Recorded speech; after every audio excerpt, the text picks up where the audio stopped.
In space, two rockets are in a savage laser battle when unexpectedly one of the ship opens a wormhole and goes through it with perfect timing to escape from its enemy. This spacecraft is currently coming near Earth, and on its way it clears out a satellite. The ship gives off an impression of being harmed and the alien, which is from a race known as Predators, moves away in a departure case. Previously the ship starts falling. In the meantime, in a Mexican wilderness, sharpshooter Quinn McKenna is determined to get some cartel individuals. The second he makes his previously shot, the Predator ship at last crashes and sends Quinn rolling ceaselessly. When he gets up seconds after the fact, he examines the accident site and comes across a portion of the Predator's armor. Unexpectedly, Quinn is alarmed by his colleague Dupree, who loans Quinn a bag so he can remove the armor, while Quinn is taking on the arm brace. They hear a clamor in the trees and see the body of another partner draping topsy-turvy from a branch. Then, at that point, the Predator shows up as well and the soldiers attempt to shoot it, yet it moves excessively quick and uses shrouding so the shots don't land. The Predator shoots back and kills Dupree. However, when Quinn draws nearer, the arm brace actuates and shoots something that takes out the alien and cuts the hanging body in two. All the falling blood makes the Predator noticeable once more, so Quinn snatches his bags and leaves on out. The brace delivers a little ball that Quinn catches. Before long, an extraordinary group driven by Traeger shows up to take the Predator and anything salvageable from the accident away. Traeger's directions demonstrate he knows about this alien society. In the first part of the day, Quinn shows up at a close-by town and makes everybody in a bar leave by showing his weapon. Then, at that point, he pays the barman to mail his bag to his child's home. He keeps the little ball, and when he understands that it can make him imperceptible, Quinn swallows it with a drink. In the meantime, Quinn's child Rory is in a classroom observing some boy play chess. He has autism, so he's in many cases disregarded by his schoolmates or made fun of. In the hall, two seasoned boys set off the alarm and everybody panics while Rory has tactile overburden and stands back in dread. The two boys go into the classroom and push over all the chess pieces. They also mock Rory prior to leaving. When the alarm stops, Rory sees the fallen pieces and continues to put them precisely where they were thanks to his astonishing memory. Later at home, the postal carrier presents to Rory the box sent by Quinn. At a recreation area, three special agents approach Dr. Casey and make her accompany them, not offering a clarification until they get in the vehicle. They show her photographs of the crashed getaway from Unit and the Predator, telling her that they've visited Earth on different events as of now and that the visits have been expanding in recurrence. At night, Rory's mom Emily brings a few masks so he can go house to house asking for candy. However, Rory won't go in light of the fact that in any case, the terrible boys will remember him. Subsequently, Rory goes to the storm cellar and opens the package to find the Predator's stuff, which promptly entrances him. As he examines the arm brace, it out of nowhere initiates, and Rory begins involving it as a PC. In the interim, Quinn has been gotten and is presently put through a psych assessment while Traeger watches, and Quinn can see they need to keep it every single under wrap. Then, at that point, he's put on a transport with different detainees who act rather freaky. They tease him a great deal and don't completely accept that, and when Quinn says he's being hushed in light of the fact that he saw an alien. As the transport leaves, Casey shows up and meets Traeger and his group of scientists. She's amazed to find they have a wide range of alien things and in particular, a predator that they're keeping quieted. In the wake of going through sterilization, Casey is permitted to investigate the creature. Traeger makes sense of they've nicknamed the race Predator since they appear to appreciate hunting. What's more, that new studies uncover the dosing one has hints of human DNA on its body. They need to know whether somebody on Earth did the dreadful with an alien, so Casey checks out at the records and requests to talk with Quinn. Before long, the transport receives a message that makes it return. At that point, the other ship from the pursuit toward the start likewise opens a wormhole and shows up at Earth's sky, bringing two alien dogs and a predator that is currently pursuing the sign from Rory's brace. The military identifies the spacecraft presence and sends two fighter jets after it. However, they experience difficulty keeping up with alien innovation. Out of nowhere at the office, the predator awakens. The scientists attempt to hold it down. However, its areas of strength for excessively rapidly breaks allowed to begin killing without mercy. While mayhem assumes control over the room, Casey gets a tranquilizer weapon from a dead guard and takes an alien sample prior to taking off. The security system won't open the entryway without going through cleaning, so Casey should go through the shower first. In the interim, the predator understands its amour is missing the helmet and the arm brace and chooses to leave, seeing Casey in the showers on out, since she doesn't seem to be a danger and because of her the entryway is open.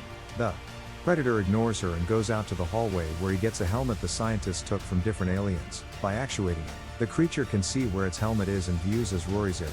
While the scientist tells Casey not to allow the alien to move away, the caution reverberations through the entire office as the predator kills each soldier that attempts to prevent it from getting away.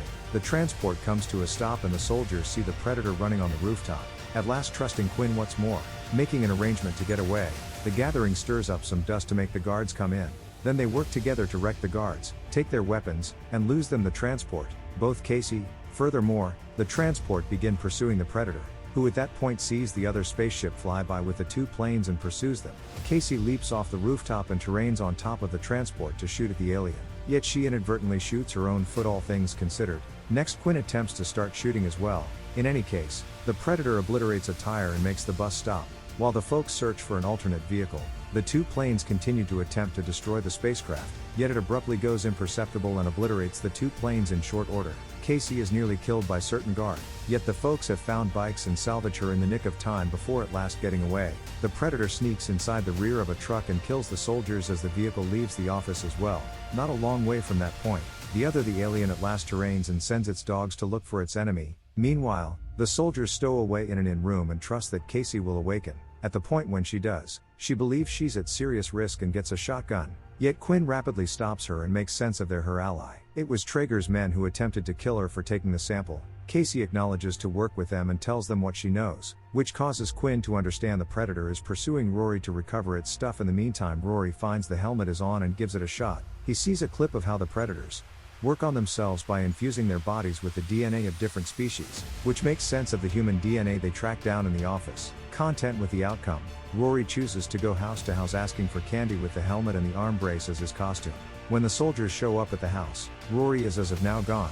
So Quinn clarifies everything for Emily, who loans Quinn a weapon so he can go save their child. At first, different soldiers would rather not get in peril once more, yet later Emily lets them know how great Quinn is at what he does. Individually, they wind up joining the hunt. They consent to part into matches to make more progress. Back to Rory, he's unfortunately perceived by the trickster team and they promptly start ridiculing him. Attempting to ignore them, Rory goes to thump on a house and finds no solution, yet the proprietor shows up on the overhang and furthermore ridicules Rory as he tosses something at him. This enacts the protective cap, which shoots an impact that kills the man, explodes his home, and makes different children take off. The impact is seen by Quinn and Casey, who drive that way. An exceptionally frightened Rory drops the helmet and races to conceal in a baseball field, where he tracks down a dog and promptly gets to know it. At that point, the alien dogs appear. However, before they can assault, Quinn shows up and drives them away with the vehicle. Before long, the remainder of the group shows up as well, and keeping in mind that Casey removes Rory, the folks open fire. Quinn runs when a dog comes after him, yet after a touch of pursuing, he figures out how to explode the monster by shooting a couple of explosives into its mouth while the other one is shot to death. Then, at that point, Casey takes a few examples, as it were to be intruded on by the unexpected appearance of a Predator, who gets nettles and takes steps to kill him to make the gathering drop their weapons. They do as told, yet Quinn rapidly snatches his weapon once more, furthermore, takes shots at the Predator, making him discharge nettles. A while later, everybody hurries to conceal inside Rory's school just before the alien explodes the front entryway. Understanding what the Predator needs, Quinn takes the smaller than normal PC from Rory's brace. The Predator tracks down them and gets Quinn by the neck, so Quinn offers back the gadget. Before the monster can respond, the alien drops Quinn and fails to work out the window. It turns out it's been taken out by the other Predator. As the people drive away, the alien fight one another, and the greater Predator effectively wins by crushing the more modest one into a vehicle and detaching its skull and spine. The police are drawing nearer, so the Predator takes a gander at the people's personalities on the gadget prior to going imperceptible to get away. Thereafter, Quinn calls Emily to mind her, yet government agents are watching her, so she obliterates her telephone to prevent them from getting to her husband. In the meantime, Traeger and his folks see as the Predator's body, and Traeger establishes that the greater Predator was hunting this one for something he stole. He needs this thing that appears to be so significant, and to find the ship, he understands he should track down Rory. Back to the gathering.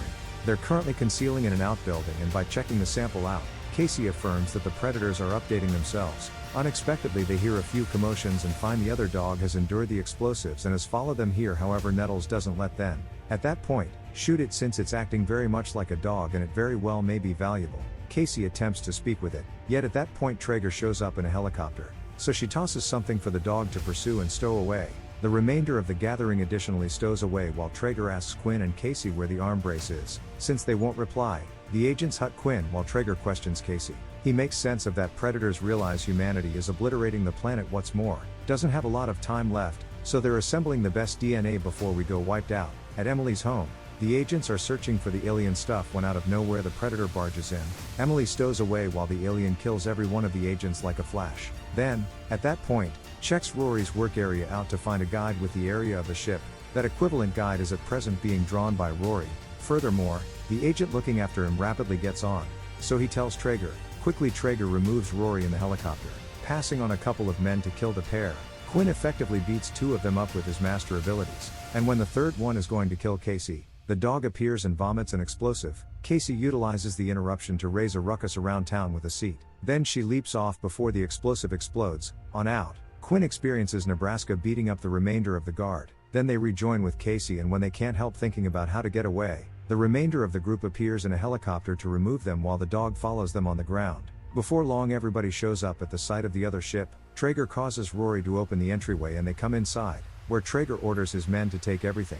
Out of nowhere one of the agents is driven away and it's uncovered that Quinn has been following them by utilizing the shrouding gadget from the ball. In the wake of killing or thumping down every one of the guard, Quinn catches Traeger and brings him outside, where the remainder of the gathering is bringing down a couple of agents to encompass the spot. Abruptly, one of Quinn's companions is gone after by the Predator, yet prior to dying, he figures out how to shoot a flare. The interruption permits Traeger to hit Quinn and take off, which causes a gunfight to begin between Quinn's men and Traeger's. Quinn stows away with Rory and gives him the shrouding gadget while the Predator hops in and kills the vast majority of Traeger's men, making a jeep turn and detonate close by. Then, at that point, it enters the ship and conveys a message through the speakers that makes everybody's ears hurt before it starts deciphering. The alien makes sense of it came to annihilate the ship and no one can have it. It additionally cares about McKenna as its award since he's the best soldier of the gathering. The Predator closes the message by setting off a clock to obliterate the ship. Quinn and Traeger consent to abandon their battle to cooperate. Traeger attempts to take a few alien things prior to leaving, yet, the dog promptly stops him. The two groups conceal in the forest and the Predator leaves the ship just before it at last explodes, seconds after the fact. The people hear an unusual commotion and out of nowhere a Predator weapon flies in, cutting agent's arm. Traeger shoots as the person since he thinks of him as futile now, so the Predator takes the body to take care of.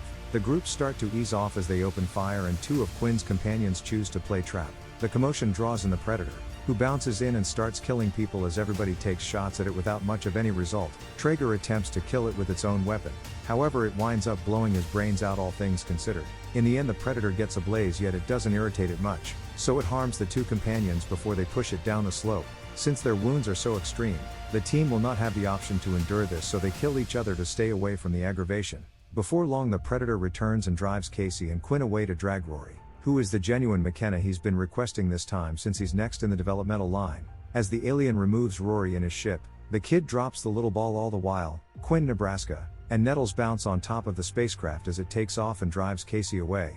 Before she can likewise hop inside, Rory sees the Predator enacting the power field and cautions his father through the comms, so he evades it rapidly. Anyway, Nebraska is left beyond it and Weeds loses his legs prior to tumbling to his demise. Next, Nebraska chooses to self-erase into the ship's turbine to make it begin falling. Quinn utilizes the assurance of the power field to sneak inside, yet, he can scarcely shoot the Predator a couple of times before the boat begins shaking and he falls away, just enduring on the grounds that his leg stalls out on some rope. The spacecraft at last crashes and the Predator emerges to begin battling Quinn. Yet the human isn't sufficiently able to end such a solid monster. At the point when the Predator is going to end him, it's uncovered Casey is utilizing the shrouding gadget and hops on the Predator from behind to shoot it in the head.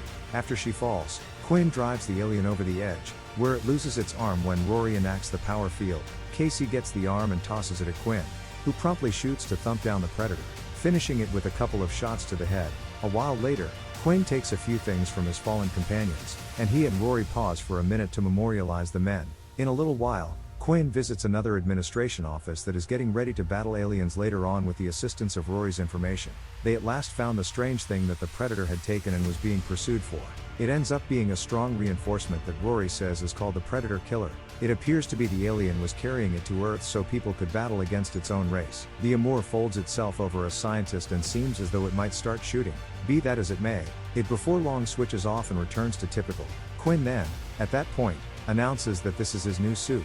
The end. If you like this story, please subscribe to the channel and like it to motivate me to bring you more stories like this.